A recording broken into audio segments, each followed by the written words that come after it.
Good afternoon, fellow gardeners. I'm Kelly, aka K2, and this is K2 Garden Adventure, my channel dedicated to me building my dream gardens and fruit orchards here on the beautiful central coast of California, Zone 9B.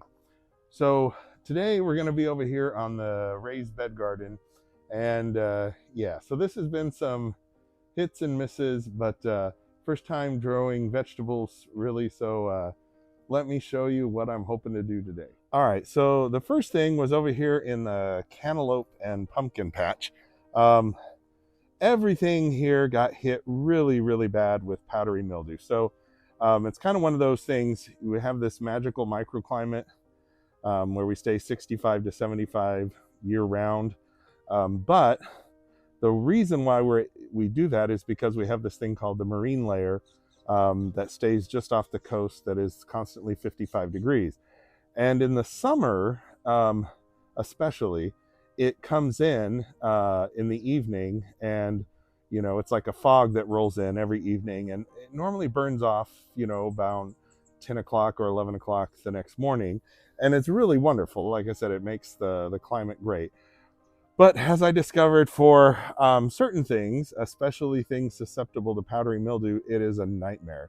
And pretty much all the cantaloupes, well, I planted 4, I think, and there's one that's sort of still alive. Everything else just got destroyed. I'm going to actually transplant this guy over here into the watermelons, which are recovering. They were completely destroyed. This is all new growth that's recent. Once I started spraying, gosh, I was spraying a lot, both with copper fungicide and also a mixture of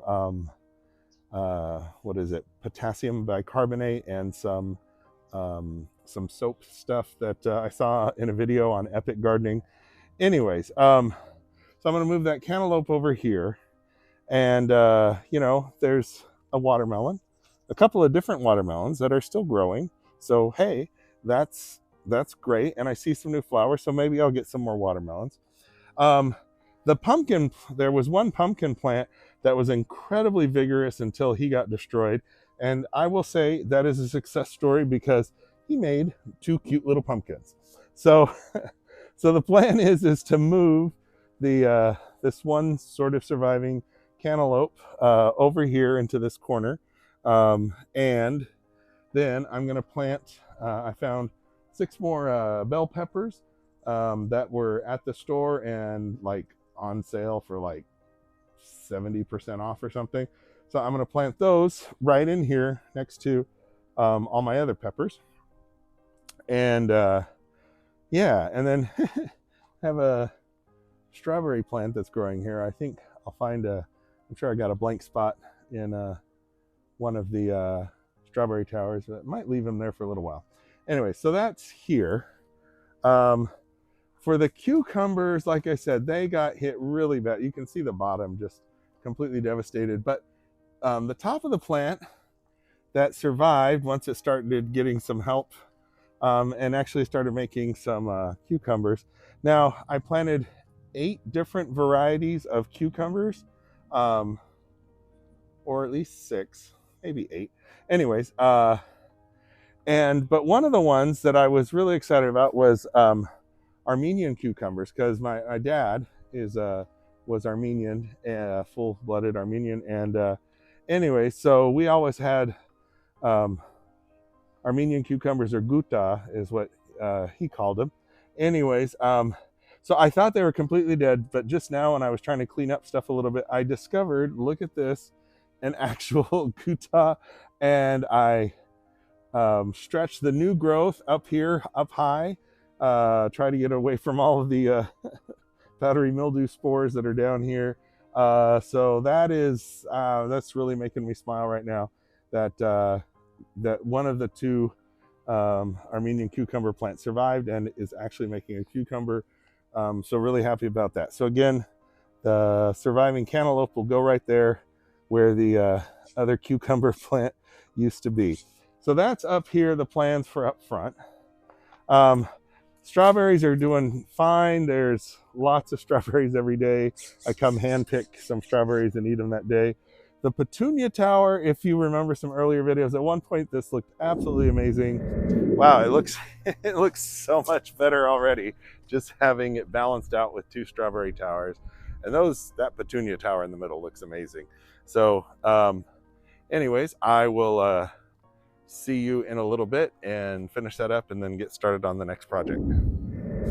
What I discovered was I bought like a rotating turntable for this thing to sit on, which kind of looked neat at the beginning.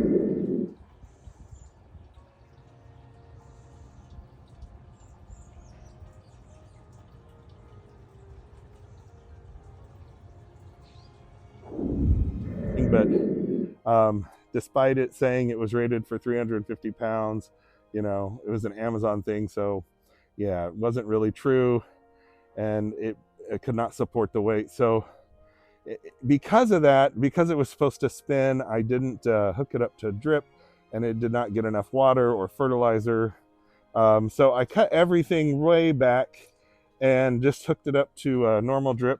And so some of the plants up at the top looks like they're surviving. And then depending on what grows back, I will find other places in the garden to plant these beautiful super petunias. There were 6 different varieties of purple.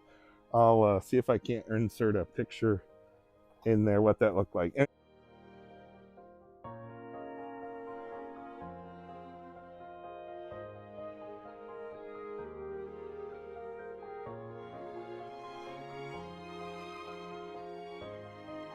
My second strawberry tower, these are still going. So one of the other things that really got hit hard were my full-size tomatoes.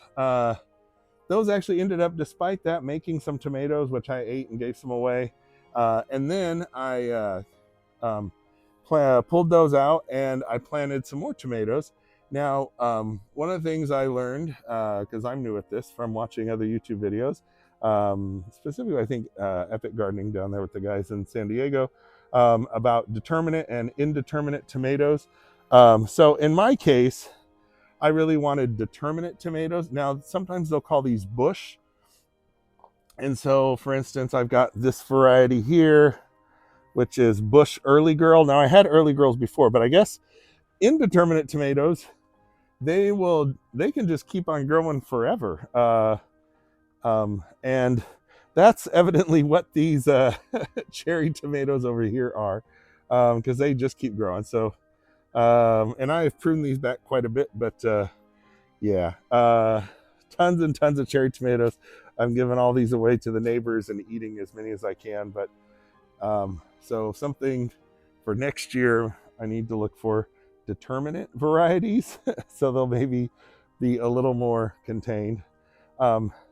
This cucumber here, which is called heirloom Boston pickling, if you can see here on the tag what it's supposed to look like, yeah, it doesn't look like that. They all come out looking like these weird little gourds, and I don't know. I don't I don't think I actually even want to eat any of those. So won't be growing that variety again. In fact, I might just rip those out because those look kind of gross. All right, so cherry tomatoes, definite success story. Other tomatoes were growing great, making lots of tomatoes. Again, they got really hit hard with, well, I don't know if it was powdery mildew or a different kind of mildew, but one thing it let me know is, like, you have to spray. You can't wait till you see the problem with mildew stuff. You have to spray in advance.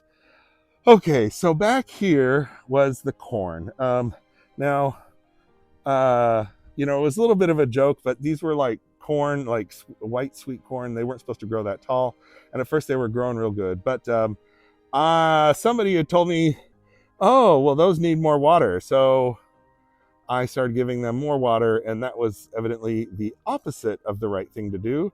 Because my friend who grew up on a family farm and whose parents still farm said, yeah, no, that's the worst thing you can do for corn. It only wants water a couple of 2-3 times a week, and it definitely needs to dry out in between. So yeah, so really judge the source, just because somebody thinks they know what they're talking about, especially when it comes to gardening.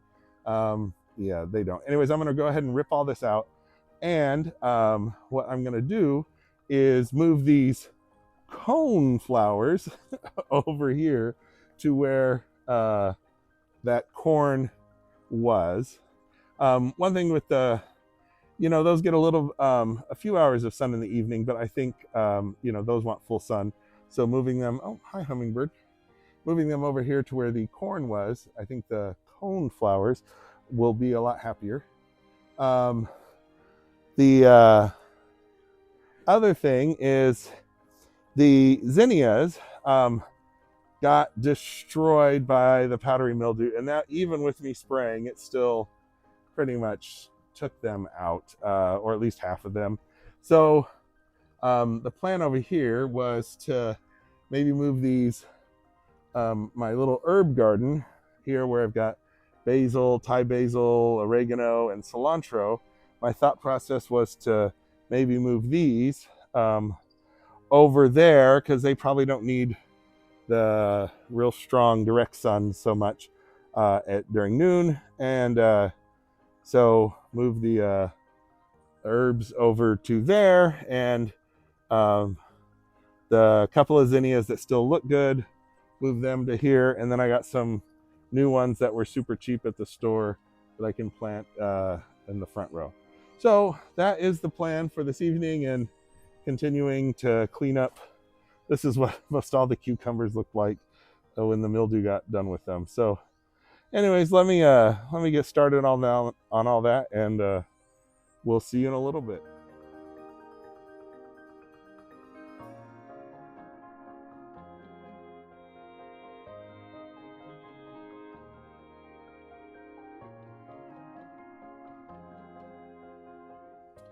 All right, so I had a visit from my wonderful neighbor Sophie, and who brought me over some amazing Asian food for dinner.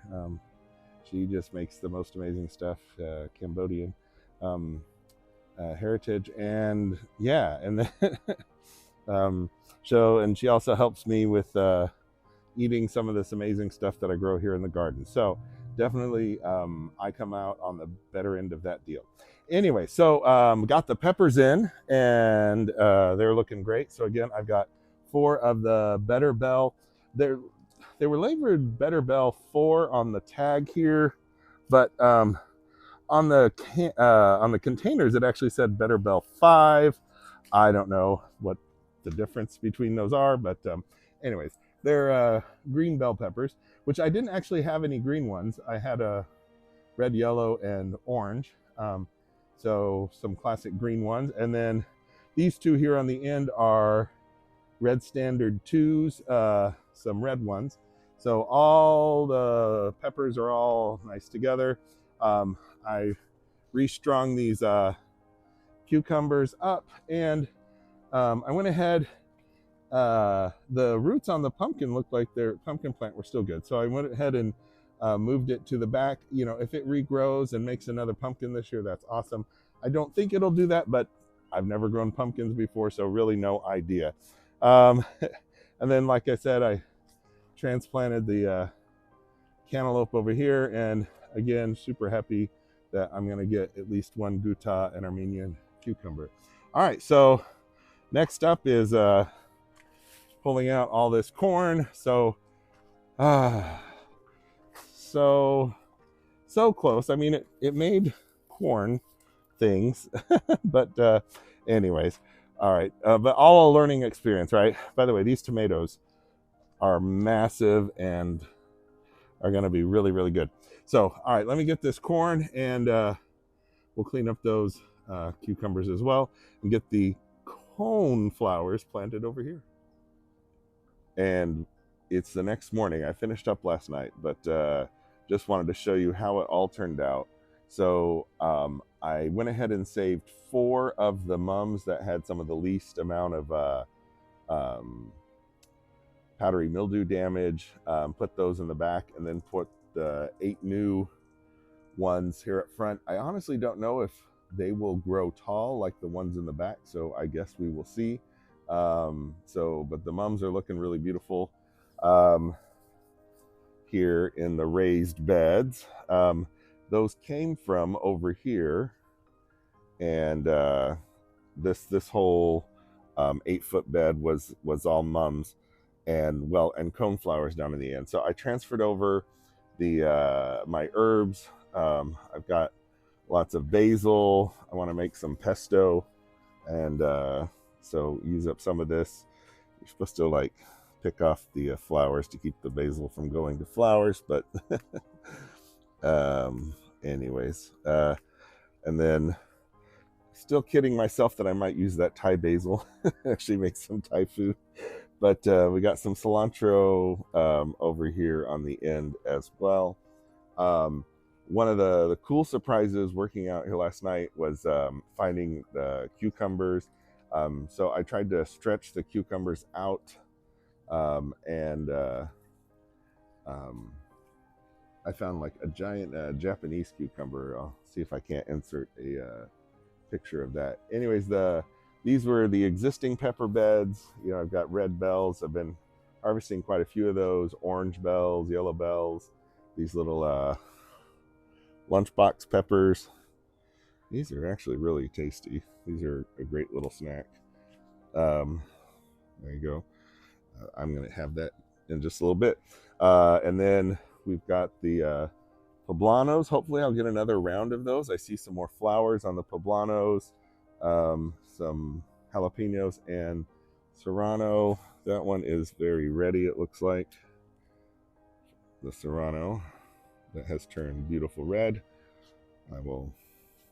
Maybe I'll make some salsa or guacamole. Need to come in and clean up the cosmos a little bit. It looks like, deadhead some, and it's starting to get powdery mildew too. It's just that the ocean layer that comes in, so you get moisture. But hey, I will fight some powdery mildew for the 12-month growing season. All right, and then up here, the peppers are in and looking great. We've got 4 of the Better Bell 4s, or Better Bell 5s, one of the two, and some which are green peppers, and then some Red Standard 2 red bells. Again, you can see some of what that the powdery mildew completely wiped out the cucumbers and everything, and so we've got some cukes that are still growing, and this was the cantaloupe and pumpkin bed.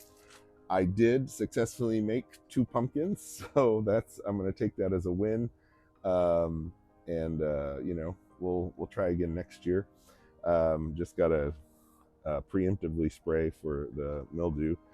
There was one cantaloupe plant that was starting to put some new leaves on, so I went ahead and transferred him over here, and then was so excited to see that I still had a Armenian cucumber, or guta, because you can see there's absolutely no leaves. So I thought they were all dead, but I've got new leaves and flowers.